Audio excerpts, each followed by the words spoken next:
Ladies and gentlemen, welcome to the channel. Today I'm going to show you how to upload files to your SharePoint account. It's very easy, so stick close and let's jump straight into it. So from the main homepage of your site, on the left hand side you'll see documents.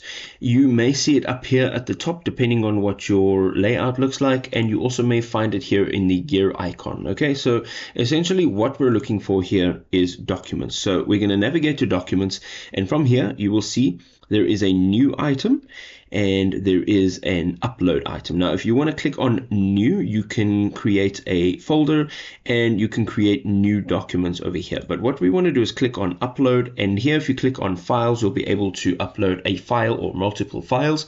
If you click on folder, you'll be able to upload entire folders. Now let's click on this and navigate to our file explorer. I've got all my files over here that I would like to upload, and all you're going to do is either drag over all of the files that you would like to upload or just click on the specific files that you would like to upload. So let's go ahead, upload this one, and it'll now be uploaded right over here. Now if you are creating folders and you want to organize yourself a little bit better, you can go ahead, create a folder. Let's make it red, and let's say new folder, and we're going to create it. Now once you go into this folder, let's just open this folder up. You can now upload files or folders into this folder, and that's a nice way of keeping yourself organized.